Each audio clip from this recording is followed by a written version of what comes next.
All right, ladies and gentlemen, welcome back to the Boxing Voice Radio. And in this morning, we have in studio Samuel Arnold and Coach Dewey Cooper in the building. I want to thank both of you for coming over here early in the morning. And yeah, man, this is the victory lap. You got the big win. Last time we talked, you were going into this fight, and you definitely did exactly what you needed to do. And we're very gracious and thankful that you guys both came back and did that victory lap, not only with us, but with our audience. So take us back to that moment, man. Take us back to that night. Well, that fight was my sixth professional fight, another step-up fight. I was supposed to step up in the amount of rounds that I was fighting, but the guy, he was coming off a loss. But they really, he one of those guys where his record don't define him, because the reason why they matched me against him, because he was the type of guy who he had upset like 5 undefeated prospects, and he gave a lot of guys draws and losses who was undefeated, and you know, he was the guy with the ugly record who people wanted to keep their prospects away from him. His reputation was to knock out tall fighters. So, you know, those like my. So you went into that fight with that on your mind, knowing that he was a dangerous opponent? Well, for me, I didn't feel like he was dangerous, because I felt like those other guys wasn't like on my level. But I seen like the guy's skill set, but I didn't take him lightly at all, though. Now, the fight did go a decision, though, so you were cautious. Yeah, because after I put him down twice in the first 2 rounds, and actually I really knocked him out in the second round with 2 body shots. He was screaming and stuff on the ground, and they gave him a very long count. But they told What do you mean long count? Because obviously we couldn't see it. Explain. What were you going through and what were you seeing? I seen him when he was on the ground. They started like early on the count. It was, like, usually once the guy's on the ground, he tell me to walk back to the corners like 3, 4, but it was like 1, 2, and the guy, he was screaming, he was rolling around and stuff, so it was like he was done. But then again, Sam Watson them was a little late to the fight, so they wanted me to display my skills in the corner and stuff. So I just wanted to show everybody I could box as well. Okay, so basically you did a triple G. Coach, he's saying he carried him a little bit. He said, "Hold up, I can't pull the curtain on this one. I gotta show him what I got to the rest of the world." Right. Okay. Well, the guy he fought was tough, durable guy. At the weigh-in, he went through some adversity. He pushed S3, real crazy shove. The fight almost got canceled because it was damn near a riot because of that. But it was a great learning experience for him at his young age. The knockdown with the body shots. I did see that. You posted it. The knockdown with the body shots, yeah, the referee's at 6, 7. The guy's still laying on the ground yelling and holding his ribs and stuff. I thought it was going to get stopped. We had already started celebrating, but it didn't. The guy got up and, you know, dug deep within himself and tried to make it a fight. S3 dominated him, but yeah, it was very close to being a stoppage, but he got the experience in against a tough, durable guy, and on to the next one. We're happy with the performance. He looks stellar, and he's constantly improving, and in the next few months he'll be doing it again. So, being as though he went 4, obviously that has to be part of the plan, because, you know, the fight was scheduled for 4, so you could knock him out or you could go to decision. How soon is S3 ready to get back in the ring, in your opinion? I mean, he's ready in the next 4 weeks, but it'll probably be more like 6 to 7 weeks. You know, he trains all the time. The thing about S3, and all you young fighters should be listening up, he ain't out getting drunk all the time. He doesn't smoke. He don't do none of these type of things that could shorten your career in the long run or give you bad habits to get in the worst things in the long run as your popularity grow and as your money increases. So he's a great young guy. He's in the gym all the time, so it's not about fighting for him. He could fight, like I said, in 3 or 4 weeks. It's about making the weight and continually developing in the gym, and that's exactly what he's doing. So is the weight an issue for you? I mean, obviously being a young, growing man. Sometimes, but it's mainly because of, like, sometimes I start too late cutting away, but now how we did it is we didn't worry about coming right back to boxing or anything like that. We got in shape first, start training with the mitts and stuff, and then we're gonna start boxing from there. So my weight pretty good now. I'm already on the diet now ahead of camp. Weight's not the issue, but if you do like a short time fight, of course, all that is considered. So you always have to take your weight in consideration because we don't want them to be a slave to this and have to eat clean all the time and salads and vegan blah. We want them to be able to have a snack if you want to. So that's why it's not an issue, but you do have to eat very clean when you're in fight camp anyway. These are all good habits that every fighter should do. Once the camp starts, shit gets real, so you're supposed to cancel out anything that you do that's not advantageous for your improvement, and diet is one of those things. So I was just on the phone with Ken Porter, man, and he was saying, one time Sean didn't do what he had to do, and we had to cut his braids at the weigh-in. I remember that. That was the Ugas fight. What's your thoughts on that situation? What if you are on the scale, you like, I can't go there. You telling your dad and your car, that's it. I can't make no more. They gave you the hour. They gave you the hour. And I just want to remind you, that was a title defense. Yeah. So you ain't just fighting for 4 rounders. This was a title fight. You on the scale. Your draws is on the ground. You already done dropped draws. They got to cut your dreads. For real, I mean, you gotta do what you gotta do. I mean, I didn't almost got to that point as an amateur. Like, I've been boxing a long time. Sacrifice. Dreads to grow back, but like fights and winning, that's opportunities that's only gonna come one time. So it is what it is, for real. How much extra weight do you think you got? Like, if I got down to like a certain point. No, he's saying I'm talking about in your hair, because Omar Douglas had pretty long dreads too. He never cut his. He never had to cut his.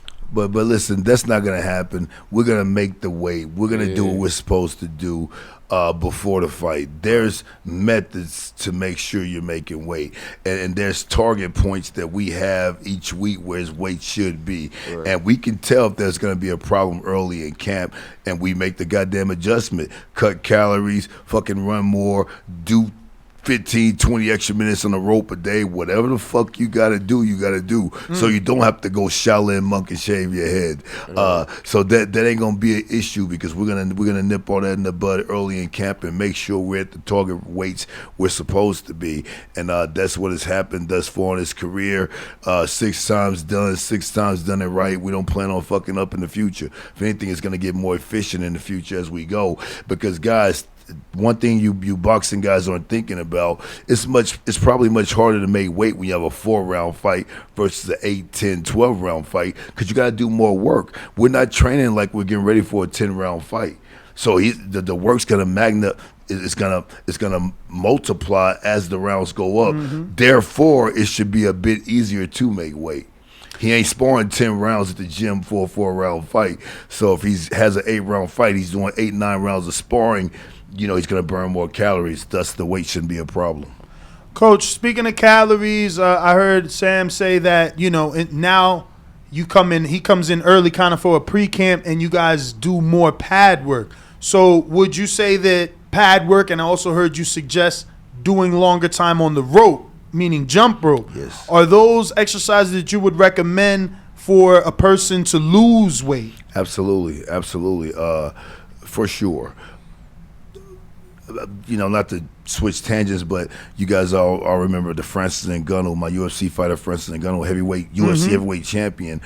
He met Wilder the other day. Were you there? No doubt. Well, I was actually in the PI. Wilder's training in the UFC Apex in the morning, so I'm at the same time, but I'm training my guys. Anyway, remember, Francis had got in shape very early for that gun fight. Luckily, he did, because he blew his knee out 3 weeks before. So for 3 weeks, he couldn't run, train, jump, or nothing. But luckily, he had been doing road work every day like us boxers do, and he was hitting that rope 45 minutes a day. His weight was about 15 to 17 pounds lighter than what it normally is, because we know Gun move well, so we want to make sure he was light and mobile. Luckily, we did this shit, because when he blew his knee out, had he been 270-something pounds, we'd have been in trouble, because knee's already injured. The heavier you are, the worse, less mobility he would have had. So anyway, absolutely, the jump rope is a really good way to really get that weight down early in camp, when you still got the energy, you still mentally locked in. At the beginning of the camp, you all rah,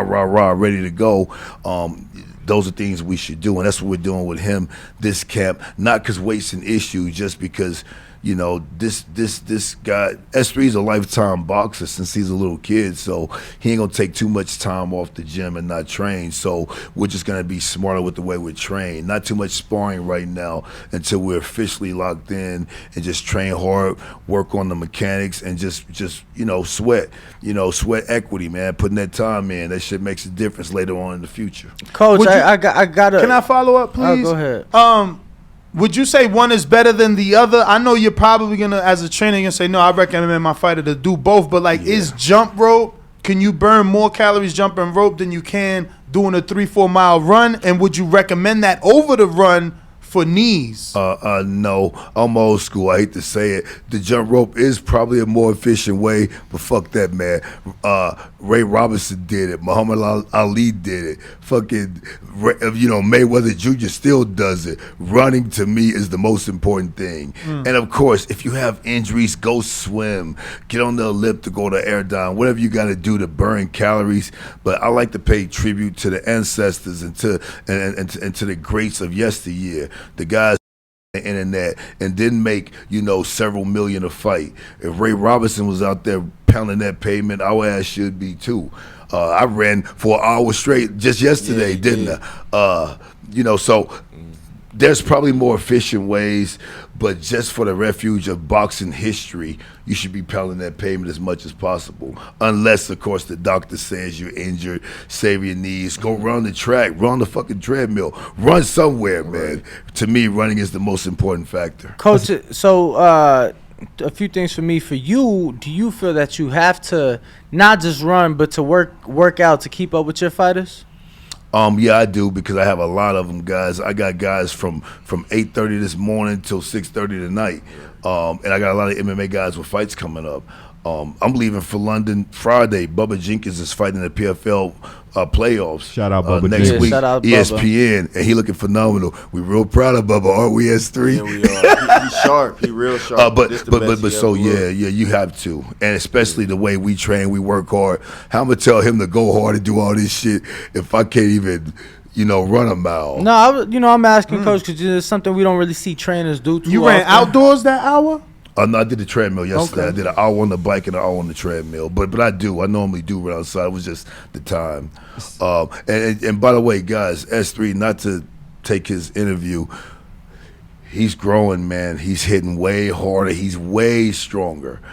Way stronger. He's hitting so hard now, it's crazy. So a guy like me, us coaches, better stay in shape, man, because one thing we don't like to do is make guys not use their full power. We're trying to increase that power every fight, every camp. So you got to be in shape. And that endurance, too. Yeah, and the endurance, the way these guys are hitting, I'm telling you. If you can't keep up on the pads, Coach. Oh, yeah, I'm going to always be able to keep up, and when I can, I'm out of this camp. But this guy, I'm telling you guys, in the last 6 months, his powers went up twice. It's magnified twice, and it showed in the last fight. He was just touching this dude who never even goes down. The guy went down twice off of shots that normally he wouldn't fall down I was from. impressed because he upset one of my guys in devastating fashion. So I knew who he was before he fought you. Right. And I'd seen him fight other, up and comers too. So I was impressed. How did it feel for you though? Obviously 2 big stages back to back. You got Cowboy Stadium, 40,000 people in attendance. I was one of them. And then obviously to go back to Texas, this time San Antonio, Alamo Dome, such a historic venue. What was that like for you? Man, it was just really like a dream come true, really, and it really just made the fight so much better when the dude pushed me, and then it was like, oh, what you gonna do about it type stuff. So it just made the statement like even bolder. Like, was it hard for you to keep your composure? Not at all. I mean, how I think about it like a job that somebody give me, and then I just gotta handle it. So I mean, yeah, but like this my job. Yeah. If he pushed the shit out of me, I don't know that I wouldn't smack him. You know what I'm saying? Yeah, or want to at least. I think he 100%. understands Yeah, that 'cause boxing, dude, that that's part of the job description. Cause dude, that wasn't the first thing they did. You got to think this hotel was a nice hotel that they put us in, but all the boxers stand there. Frank Martin, my opponent, his opponent, the main event guys, everybody in here. So I mean, he already had a like an altercation with my dad like right before the weigh-ins that he tried to start something with him on the elevator. So I mean, I knew it was gonna be something. At first, I was telling myself, I was kind of mad making weight. So I was like, man, this dude pushed me. I'm gonna punch him in the face. Then I was like, I had to be smart about it. You know, so I just stayed calm. You know, I kind of sensed something like that was gonna happen. So I just stayed calm and was like, and Sam Watson and all the commission and all the premier boxing people, they really respected that more than me reacting to it too. So and tell them they want to cancel the fight. Yeah, they did. They actually did cancel the fight, but Sam Watson came over to like, nah, don't scratch the fight. Don't scratch the fight. Yeah. So the commission was trying to cancel it. Yeah, because they thought that I did something too. Like they thought we had a fight. They just automatically thought because the it got young wild. black male wild out. Oh man. Yo, it's crazy because I was in that same hotel last summer when Charlo fought Castaño the first time, and they had the shit, you know, the scuffle at the weigh-in, but that was worse. That took minutes. It led into the hallway, you know, and I'm like, in the back of my mind, that's all I'm thinking. I'm like, damn, did I just fly to San Antonio to not watch an undisputed fight? Wow. You know, so Coach, definitely a learning moment. Absolutely, then, you know, and I seen that you posted the shove. It was very aggressive, and you kept. I think your arms were behind your back as well, right? Like you kept your hands behind your back. Yeah, something like that. I think. Yeah. And he's lucky he didn't get hurt because he was a little too relaxed in that situation. Yeah, man. So he wasn't ready to embrace the push. Definitely not. So learning experience next time. At least stand a little caddy corner in your stance. That reminds me of Tank. Didn't he push Barrio? No, he pushed Rolly off the stage. But he kind of, you know, just. Yeah, but it was enough because it was enough. No, he said stand your ground because you never know, and Tank caught him slipping. You can submerge the impact. Absolutely. Coach, so is that something that you tell? Because I'm going to be honest with you. When I see a fighter weigh in, or not weigh in, but after they weigh in, you know, you got your face off. I find it crazy when fighters are facing off in flip-flops a bit. I see them in socks sometimes, barefoot. Yeah. I'm like, they don't know what to expect. I'm like, yo, do we see shit pop off? Sometimes, yeah. Is it often? No. But still, like, if I'm a fighter, I don't know that I want to take that chance. Remember Crawford Benavidez? Yeah. That was crazy. Worse than that, way back in time, Riddick Bowe punched the shit out of someone at a weigh-in. It was crazy, man, right here in Vegas. But wasn't it Lennox and Mike start fighting on the stage? Oh, yeah. And by the way, Lennox landed a little something. It kind of stumbled. 1-2. He hit him with the 1-2. It was, oh, man. Coach, you brought him up. I can't not follow up with it. Who Francis fighting, man? They talking about Fury. We just seen him with Wilder. John Jones talking about he coming back. Yes, while nothing's official. And then the UFC, I feel like ain't even treating my mans right. So what talk to us, Coach. Well, the world will know in 2023 early. He will be fighting in early 2023. In the octagon or in the boxing ring? Well, we'll see. He ain't saying 23 for no reason. We'll see. But you know, he's happy. He's rehabbing. We already started our boxing training. Everything's going well. So 2023 will be a really big year for him and a really big profitable year for him. Coach, obviously you've accomplished a lot, but I just want to know, like, what's it like for you to – you've had your champions in boxing, you have, and then obviously in the UFC as well, to get recognition in both sports, you know, seeing other legends like you got fucking Izzy. I'm sorry, I just had a brain fart, but you know, I've seen you with Izzy, I've seen you with Habib, I've seen you with a lot of these UFC greats. What's it like to get that recognition from both sports? In the martial arts world, I'm really popular because that's what I did. I was a kickboxing champion. I was inducted in the Hall of Fame in 2008. Martial Arts Masters of Hall of Fame. So all them dudes know me. A lot of them dudes used to watch me fight when they were kids. So it's cool. But all I really care about, man, is the guys that I'm working with and their improvement and us winning. I tell people all the time, man, we on some Bill Belichick shit. We trying to win, and that's all I care about is the guys that I work with who rock with me and who, when their career is over, will be able to say, hey, man, Black Cobra helped me out. Thanks for the help. That's all I care about, man. I don't do this for nothing else. I'm a real live martial artist. Like I say on every interview, I'm going to train every day with or without any fighters. If I had no fighters, I'd be getting up this morning, get my martial arts training in, and heading to the gym to train. The kids are somebody. So it's great that all these guys you name, recognize me as the coach and show me love. But I do it for something internal that I want to express exteriorly out to the world. And anybody like S3 or Bubba Jenkins or Twilight Timmy or Francis Ngannou or Carlos Takam, any Jamie Miracle Mitchell, any of these guys that want to rock out with me, it's an honor and a pleasure for me. And we're going to keep doing the best we can do to keep winning fucking fights. Let's go. I got James Valdez in San Antonio, Texas for S3. Says, your last fight was in my hometown of San Antonio. How was your experience fighting in the Alamo Dome? We have some serious boxing fans in Texas. Now, I know he just kind of asked you something like that, but if there's anything you want to add. Was there anything that stood out about the fans? Because obviously you've had to experience the last 2 fights to see those Texas fans, and they some diehards down there. Yeah. You from Texas, though, right? Originally St. Louis, but You live in Texas. Yeah, I live in Dallas though. So San Antonio and Dallas pretty different, but I mean it was pretty calm. It was just like fighting at the Cowboy Stadium, but kind of smaller and a little more lenient with the route, So would you say that Cowboy Stadium kind of sets you up for big fights? Yeah. So everything else is falling under that. So Right. kind of what to expect because you've been on the bigger stage. Right. Yep. Okay. I gotta ask you, because we hear it in other sports. So for you as a fighter, you have obviously you spar in the gym and you fought in small venues. Is it different? Is it harder to adjust when you're fighting in a stadium? Because I know with college basketball, when they do the games in the stadium, they do it the opposite way, because they say, if you do it you got a small basketball court in this big stadium, your perception won't be spot on. Right. You won't be able to really see things the way it's supposed. Did you have to adjust at all fighting in the stadium, or was it just like any other fight? For real, what really helped me is my amateur background, fighting in big stadiums and fighting on a high level as an amateur, and just really being in the ring with everybody for real and sparring. So when I first stepped foot in the ring and was walking to the ring at Cowboy Stadium, it was like an unreal moment. But I was just like, "Oh, we here, so let's just do it."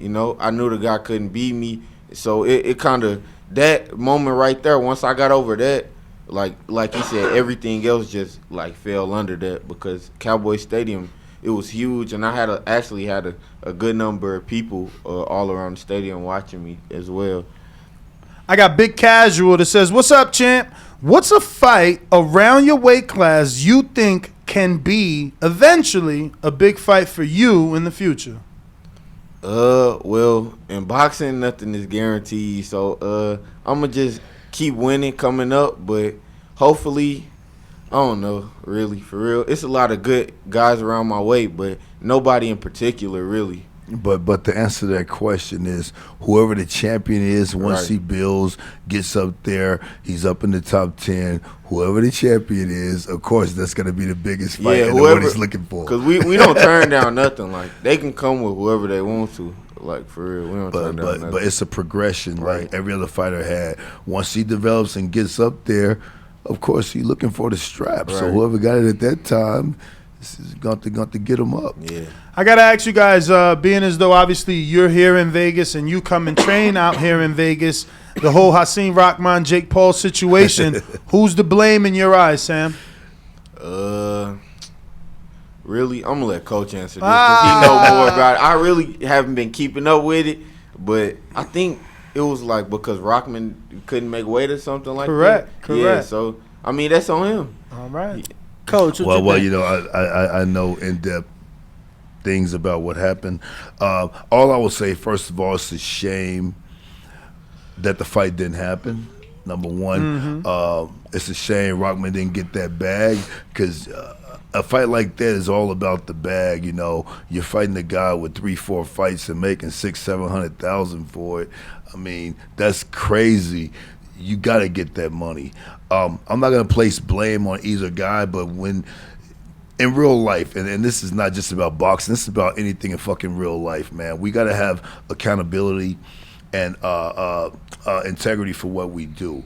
Once we agree with something, regardless how weird it is or how strange or how outside the box it is, once we say, I'm with that, and sign for it or shake for it or look a person or look a man around his fucking eye and say, I'm going to do it, you stick to it. You know, I hate to sound like some old dude from the 1920s, but that's the fact. Ain't no other way. So if they made an agreement that a weight has to be made at a certain time during the schedule of the fight, that's what it needs to be.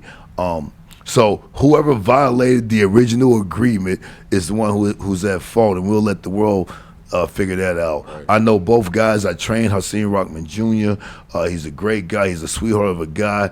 I trained BJ Flores for his last boxing fight. I was in camp with Jake Paul for 2 of his camps. Jake Paul in real life is real cool, chill guy. His public image and the way he treats his boys are totally different. So I actually like Jake Paul too. And it's funny, the way it just came out this morning too, Coach, that because the fight was canceled, that he's actually paying every fighter on the undercard half of their purse. Yeah. I mean, you can't beat that, especially canceled a week before the fight or whatever. So normally you have to make weight to get paid. So he didn't have to pay nobody shit. He could have been like, yo, I'm out. So for him to do that is a real gracious thing. You know, Jake's a good guy. Hasim Rahman's a great guy. It's too bad it didn't happen because that was a real interesting fight. I normally pick the fights pretty accurately, and even that fight had me saying, man, Hasim should be able to win it because of the size, experience, and pedigree and being a second-generation boxer. But Jake Paul had a serious chance in that fight. So it was a real intriguing fight, and I wish it would have happened because it would have proved a lot of things to all of us that love the sport of boxing. It would have proved to us if Jake Paul really belonged in it or not. And for the financial things he's doing, he's definitely doing the right things for people. So it's good to have Jake Paul around for at least a little longer. No, why do you think he's receiving so much hate?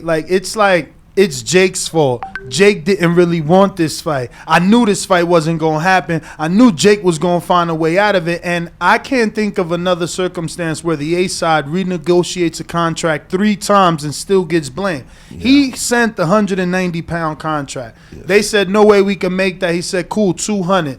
They accepted that. Then the commission says, no, 200 is absurd. He won't make it in time. Give him 205. Jake sends over 205 again.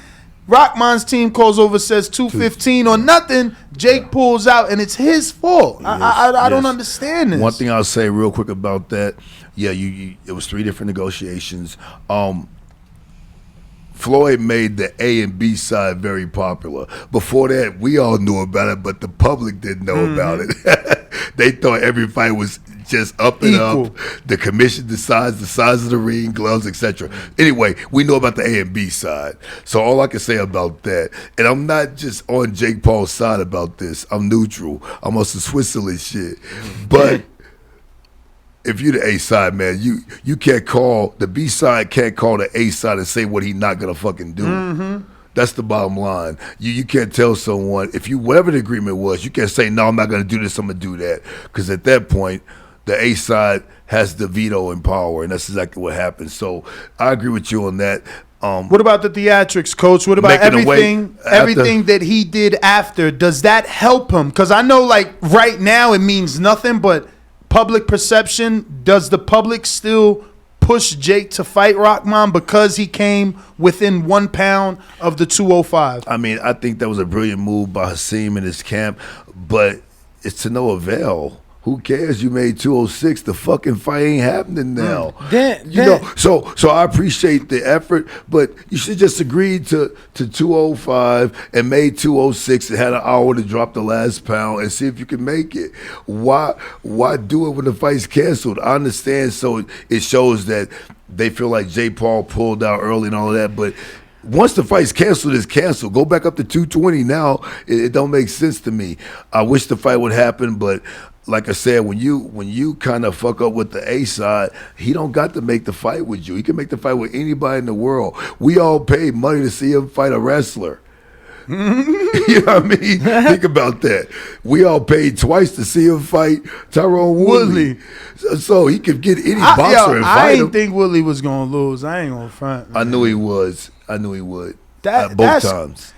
But think about that for a second. A dude that picks up boxing at 21 can beat a career combat sports athlete. Yeah. Twice. Yeah, but Willie, even though he has knockouts, he was more of a wrestler.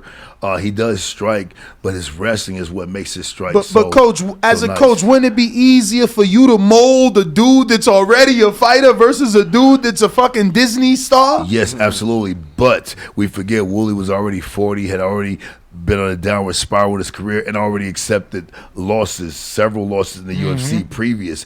Once you get privy to losing, it becomes habit forming. That's why you see a lot of fighters late in their career start stacking up losses. They are fighting younger prospects and better guys, but once you lose several times, it's easier to start losing more. And it's just an unfortunate thing in fighting. So it was timing and brilliance of Jake Paul and them guys to choose Tyron out of all the UFC ex-champions or former champions.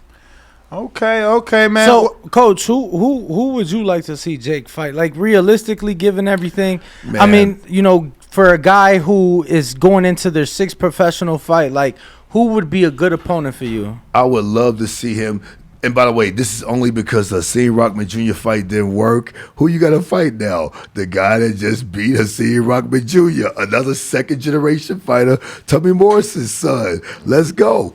That's the fight that should be made. Lil Rock said, he's like, we got the same manager. If he really wanted to fight the guy coming off the win, he would have fought him. No, he should have chose Rahman. I would have chose Rahman too if I were his handlers. Yeah, you got the legendary name. Yeah, but since that didn't go down, now step up and fight the guy that beat Rahman, and then that closes all the discussion. Not saying he beats him. I'm saying but that dude was a real heavyweight, and he had 19 KOs plus he knocked out Rahman. Like, only reason I'm fighting Rahman as Jake is because I'm bringing him down. What I'm gonna go fight a real heavyweight for? Yeah, but if Morrison can make the weight, I'm saying things gotta be right. Get him down to 205 and fight a real live one, or Tommy Fury. That's the fight I want to see anyway. I don't know that I guess, man, maybe white America knows Morrison's name more, but I think the Rahman fight was bigger than Morrison, regardless of the win. Yeah. Rahman is definitely a big fight. That's what I'm saying. The guy, if you beat the guy that beat Rahman, then all that is definitely over. You know what I mean? If not, you gotta figure out a way to run that Rahman fight again. But when you're the B side, you know, and the A side has all the leverage, there's certain demands you can't make if you want to get that paper and and get that money. What was the mountain that you had my man S3 running up the other day? S3, every Saturday we go do a mountain run. We do different ones, Lavelle Canyon, Lee Canyon, and Mount Charleston, or a good old-fashioned Red Rock Loop. And they did a 7-mile run at the Red Rock Loop. Oh, wow. Saturday. How was that for you, S3? It was really extremely hard. Not really just like because I haven't ran the mountain or nothing, but it's just me like getting back. Like, and when you boxing and training and stuff, it's really like a mindset. So like the focus of being able to run 7 miles straight, just you and your thoughts and music and just running through here. You get up this mountain, you think, oh, this the end right here. Then you see 3 more hills. So it was hard, but I mean, it was good though. We used to it really. Yeah, it was a beautiful run. It's a spiritual run. How long? It was hot as hell, so it was good for him. 7 miles, all the way around. No, the entire loop is 12 and a half miles. Holy smokes! And how long did it take? You know, it's funny. On average for everyone. I normally time it, but this time I didn't because we had so many people. We had some female MMA fighters with us. Jamie Miracle Mitchell ran it. Big old heavyweight Carlos Taco was on his ass the whole time. But that's not even paved. It's rocky, right? Oh, yeah. It's hills. It's mountainous. Yeah, it's rocky. It's but a vicious it was like run. we was running on like a street pavement type Oh, setup. so y'all ran the whole street. loop. Yeah. Y'all don't go in the... okay. No. Because they got trails in there. Yeah, they do. First Creek, we do all those trails, but the trails are dangerous for fighters in camp because of the ankles. Yeah, ankles. You don't want to twist nothing. And the Red Rock Loop, guys. First of all, it's a beautiful scenery. It's paved one way, so it's very safe to run. You know, when you run, a lot of guys go to Red Rock or Mount Charleston. They run on the side of the road. we just never know if a dude been drinking all night, speeding through the hills in his Ferrari. So I have to be careful. That's why you got the car trailing, coach. Yeah, but that's illegal. Now cops give you tickets for that if the car's really trailing. Absolutely. You have to like pull. At Lee Canyon, you have to pull to the next thing and wait. The next. I know. I know exactly what you're talking about. We do it, but they will ticket you for that shit now. But Red Rock Loop is beautiful. It's paved. It's one way traffic. It's a beautiful run. When the next time you said Saturday? Every Saturday we do it. Yeah, and you guys doing Red Rock this Saturday or something different? Red Rock's supposed to be Lee. This Saturday is Lee Canyon, Mount Charleston. Okay. The one that everybody that ran. Yeah, so no, I want to go because I've been to that one. Next time you guys go to Red Rock, I want to go. What you gonna do? You gonna ride in the car, Danny? Absolutely. Shots fired. No. Absolutely. Let me tell you, I got so nice with the fucking ride up to Mount Charleston. I used to be the trailing car and fucking recording at the same time. I was nice with that shit, man. My boy. You know what I'm saying? But Yeah, I've never been. 7 miles. I can't last. What pace you running? Do you use like a Map My Fitness or something to know how fast you're going? Actually, it's no phone signal back there. Yeah. So I mean, I wonder if that works check the time when I start. I take a picture. He ain't running when I slow, start, you know. He's then moving. I see what's the time. So like, it's a nice mountain. So I'll be like, all right, I'll take a picture of this mountain. That was at 11:54. Then I get done. I'll be like, okay. The thing is, I haven't run with a bunch of smaller guys that run really fast. They run real fast. Like the MMA guys, they run real fast. Like I feel like on the track, I could outrun you did. them. Yeah, I did easy. Wednesday we did sprints. Yeah, I read everybody. Yeah. You almost lapped them dudes. Yeah, I did. But I feel like running long distance, they pretty fast though. They got and then I'm sure too. See, I can't go. If y'all running fast, long distance, I'm slow. I'm like a 10 pace, man. Yeah. If I use the app, I'm going 10. 9, I'm on a good day. Nah, and let me tell you, that fucking Mount Charleston, bro. When you get to the top and you see where they started, you just like looking down like you done ran like 5,000 feet. Yeah, nah, your ears gonna be popping and shit. You gonna think you taking off on the plane, but. So Sam, I want to get your thoughts, man. Do you think Jake or anyone that starts at 21 can turn into a serious boxer? I feel like anything that you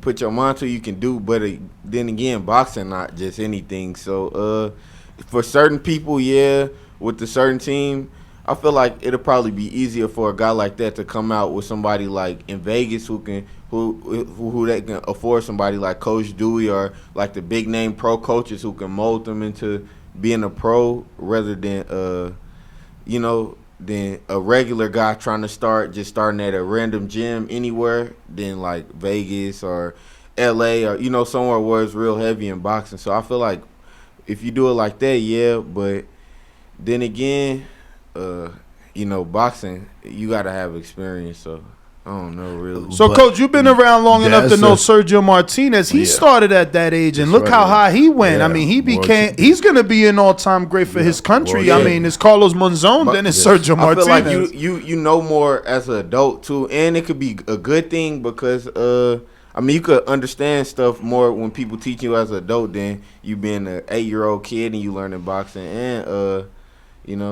that's how I feel about it. But the answer, I feel the real answer is, yes, it can be done with proper navigation. Right.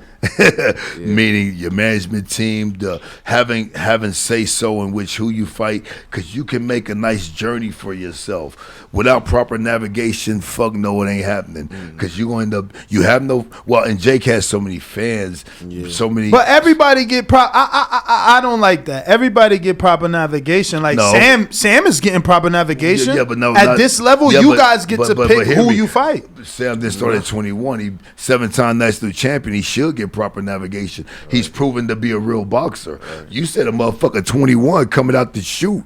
He has no fans. The average 21-year-old just got out of college or failed in whatever he did and now he want to pick up boxing. He don't got a fan base. Right. Without that fan base is a top manager or a top promotion gonna fuck what you know. You're gonna be paying for spots to be on the undercard fighting their fighters. That ain't proper navigation. No, I mean, look, you Coach. Know what I mean? So that's the key. Jake Paul has had proper navigation. Yeah. You know what I mean? And now look what he's doing. So the jury's still out to most people if he's a real boxer or not until he beats a real boxer. But with proper navigation, it seems like he has the ability to do so, and we'll see. But without that, no way, it ain't happening. It ain't happening unless you've been in jail or or you got a lot of street fights in your life. You really a fighter. The way you're born, your real true attributes are important too. If you a real dog, that too. But most guys who think they can fight, but is he not a dog? I just don't understand what world we live in when a dude that never fought picks a dude that has pedigree. That blood pumping through Rahman is that of his father. Plus, he got 96 amateur fights and 13 pro fights. Yes. This YouTuber, that fight was so important. Remember, but he picked them. He's showing the world, like, yo, I'm the real deal, or at least I want to prove it. Well, yeah. Until you fight, though, nothing is proven. Right. He could have picked fucking, he could have picked. But it ain't his fault Rahman ain't stepping the ring. Of course, and we're not saying that. He tried to make it happen 3 times. Yeah, of course. Remember, I'm not versing or going against what you're saying, but I'm saying just because you pick something, we have to see the result. What if you pick someone to get knocked out in the first round? Are you real? Or if you pick it or go lose a decision, are you real? But even if he got knocked out, coach, that still shows half the battle. Like you're not afraid to fight a pro boxer with pedigree. Now we're getting in today's landscape, though. It ain't about being afraid. It's about you are or you aren't. But for him, for him it is about afraid because people think but see, he's just trying to milk the system. He won't fight a real boxer. I've been in the gym with Jake Paul. I told you the first time I interviewed, I brought 4 guys from the spar, and he stopped all 4 of them. What? I remember you said that. I definitely said that. You weren't listening because you didn't care about Jake Paul back then. I always cared. I definitely did. I told you. I was in the gym with Jake. I brought guys. I told you I was the referee. Go online and see I was refereeing some of the sparring he was doing. I told you guys that. First day I was in here. One thing about me, I got a memory like an elephant. Don't forget shit, dog. But seriously, he stopped like I brought 4 different guys to the gym. 2 weren't really nothing. But the last 2 surprised me when he busted them up. And that was before the Rahman issue happened. The reason why I started training Hasim Rahman for the second time was because of the Jake Paul incident. A fight almost broke out, a melee almost broke out, and the coach at the time, Hasim, felt kind of punked out a little bit. So he called me the next day and told me what happened and said, I need a coach who, if I'm down to get in a scrap with somebody, they're gonna jump in the ring and be willing to fight. Shout out to Rahman. And remember, Rahman's my guy. I got love for Rahman and his dad and his brothers, everybody. That's how we started training for the second time, and then we had Rahman on the Roy Jones Mike Tyson show. We went to the weigh-ins, and then, blah, blah, that shit happened, so we ended up not fighting. I was training Rahman for that, but the way I got Rahman the second time. Whoa, was that the fight? So then that's the fight he was talking about, that he hopped on the scale, weighed in 207, but the fight never went through. In October or November last year? It was November. It was the Rahman. It was the Rahman. He was supposed. We're on the undercard of Tyson, Roy Jones, that was Triller show. That was November 2020. Yeah. But something weird happened, and we ain't gonna talk about that. You guys know all what it is that stops people from fighting the day of, and we end up not fighing. But the fight in the show? No, it wasn't that. It was something else. Medical. We'll put it that way. During the pandemic, those times, people was catching shit. Yeah. Anyway, so remember, Jake Paul is, as far as intent or wanting to fight, real deal. I've seen him box boxers and stop MMA fighters in the gym. BJ Flores is doing a great job with him. Now he got our other dude used to train, Ishe Smith. My dude go way back from Cleveland. You know the other coach. Remember he trained Eddie Ishe. Mustafa Muhammad? No, he trained Ishe. He trained Fernando Vargas.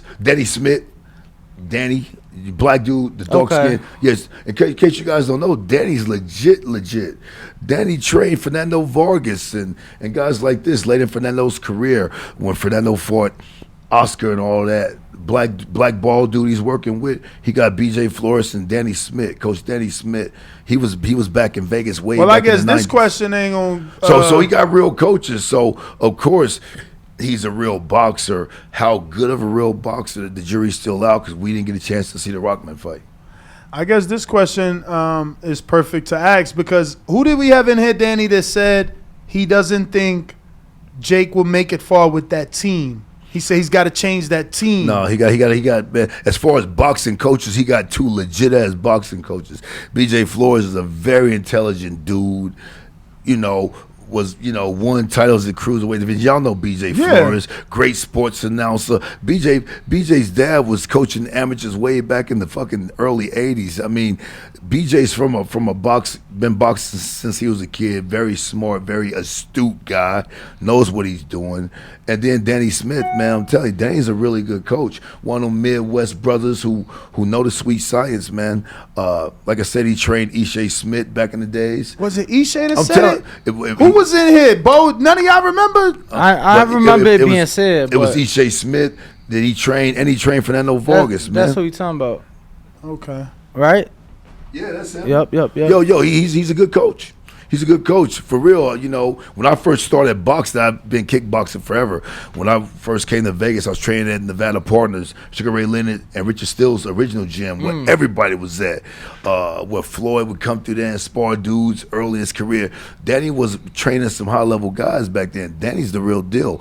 And Jake has BJ Flores and Danny Smith, man. Them are 2 legit boxing coaches, for real, for real. What about Jay Leon Love? He's there every time too. Yeah, but Jay Leon is not his coach. He's there in a role of assistant, motivation. I think when people say, "Oh, he ain't got the right team," he's talking about his friends that he hung out with since high school. They might be, just showing for the camera or whatever, but they just homies. You know what I mean? His crew. Yeah, his crew. When it comes to the people he got boxing, he got a legit team. I don't give a fuck who said that. They crazy. BJ's legit. Danny's legit. He got a legit boxing team as far as coaches.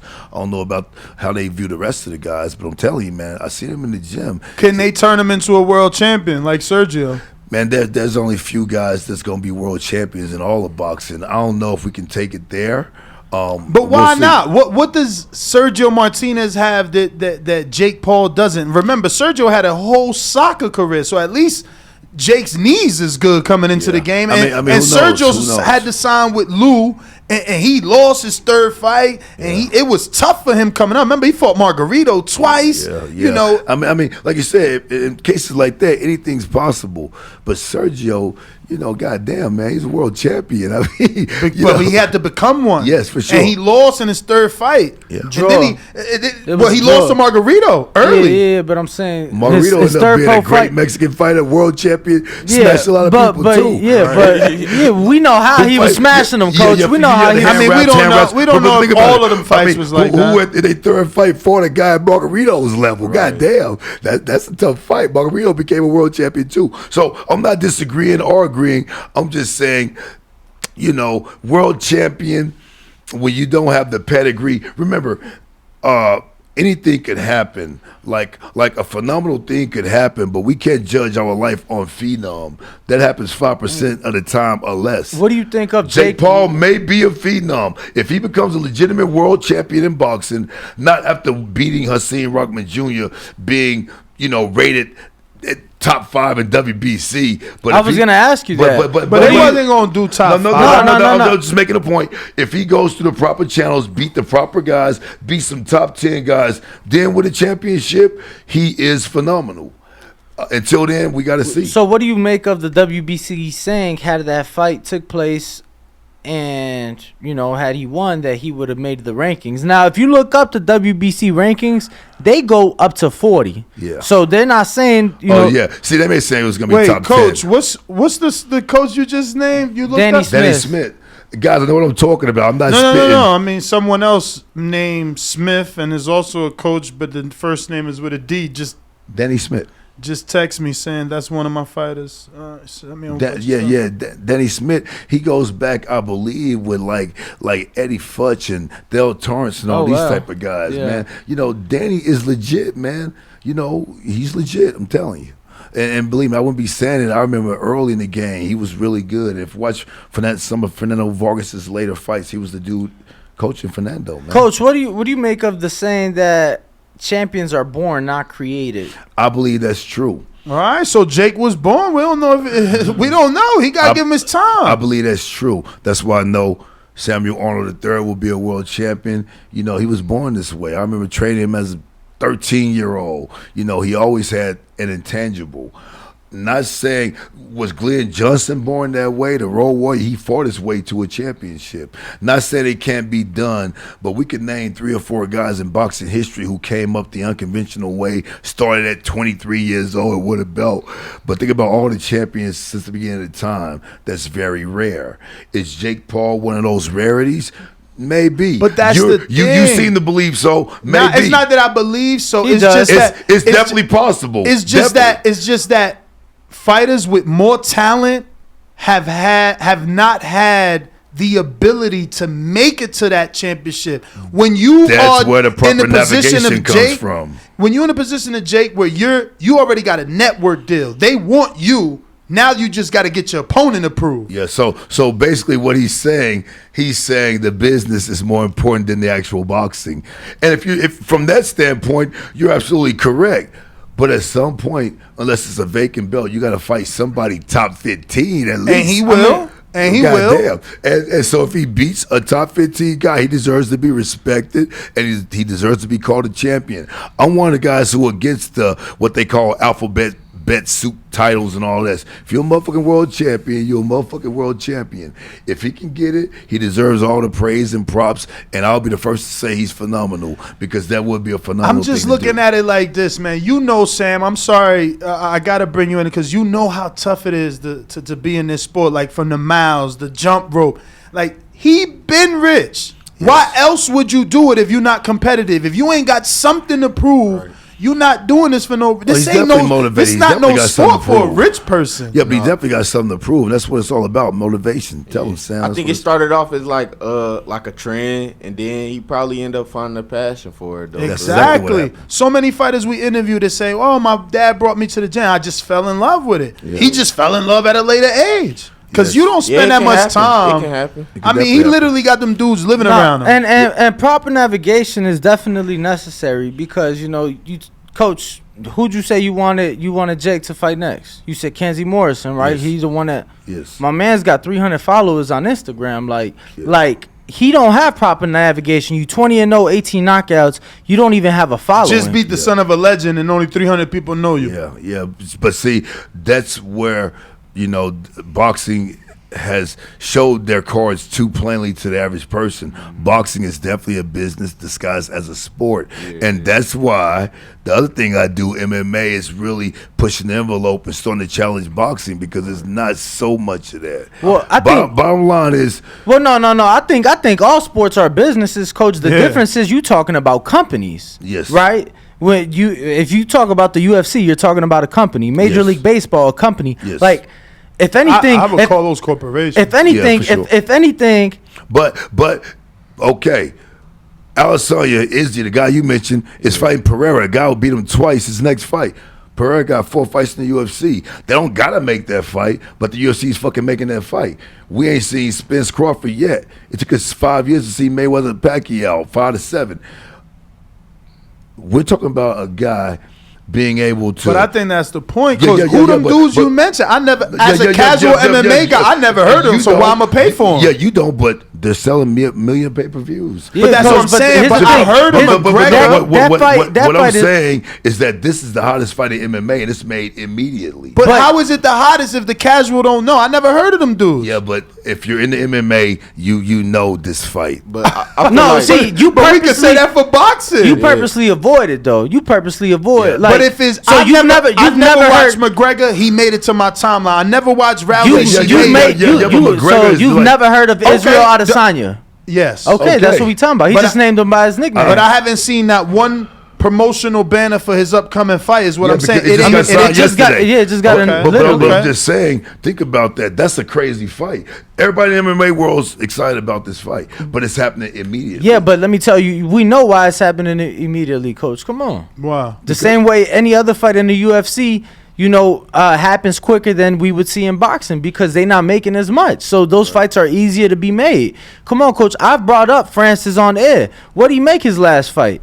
Yeah. You get what I'm saying? That shit in the state of Nevada. If you Shakur made with Francis, hold on, watch this. In the fight of Tuna, the Nevada State Athletic Commission, if you are a heavyweight champion in the sport of boxing, requires a promoter to pay the heavyweight champion in the state of Nevada $1 million. Minimum, he means. Come on, like, they disrespectful over there. Yeah, but that's why them fighters is trying to come get a boxing fight. Yeah, of course. Well, the money, yeah, but I'm talking about the actual sport, the fights you want to see right now. I'm not talking about that part of it. I'm talking about. But that's what he's saying. That if Earl and Bud was making six figures, yeah, that fight would have been made. Yeah. You know what I'm saying? Yeah, I never thought about that. You got a good point.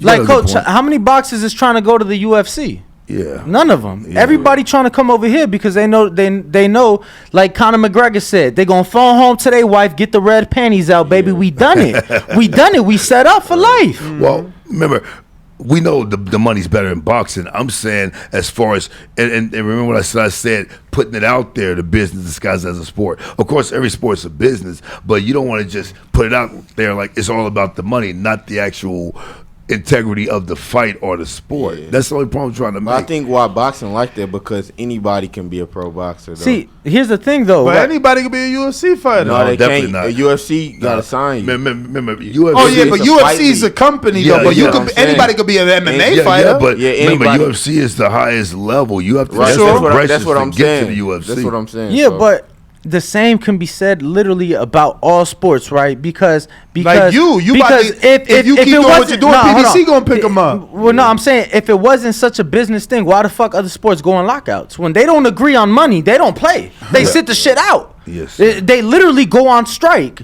So I just think because they literally have like somebody. Ain't nobody to protect boxers. Like, these sports have unions. They have somebody to protect them, somebody to fight for them. So we see that business boxing got the Ali Act. That's why the money's up more than UFC, more than the sport of MMA. Number one. Number two, if Golden State is in the playoffs, they're gonna play.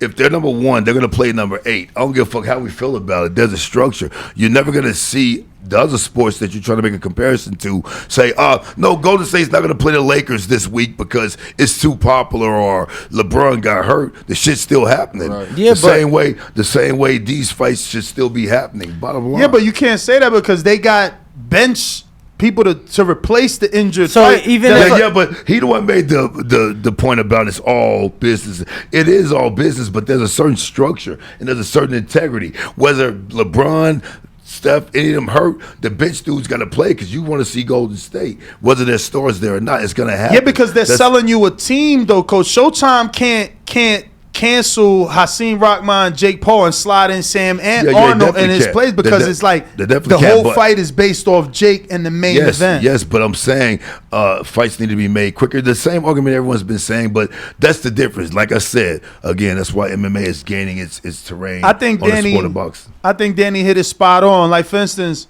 what was the fight that MGM gave Mayweather, a Bugatti, right? Like, how many Hondas can you buy with the amount of money they spent on a Bugatti? Yes. So it's the same difference. You can make 100 fights at $600,000 a pop versus one fight at $10 million a pop. Yes. You know what I mean? 2 fighters making taking 20 off the top. Now we know that's 250,000 pay-per-views alone just to cover them. And we know, like, Coach, all I'm saying is, you know, boxing has a Muhammad Ali Act, but they don't have, like, who's representing them. Like in any other sport, even in the UFC, you have somebody to represent you. So when the business comes to an issue, those issues get resolved quicker. Yeah, but that's what the manager's supposed to do. You know what I mean? I mean, that's why you align with a great management staff. Yeah, in either but one. Coach, you know it's a lot harder said than done. Like, John Jones was literally the pound for pound star in the sport for a while. He ain't came back over money issues. Yeah. I mean, he got other shit, but I'm saying it's like the money. Same thing in team sports.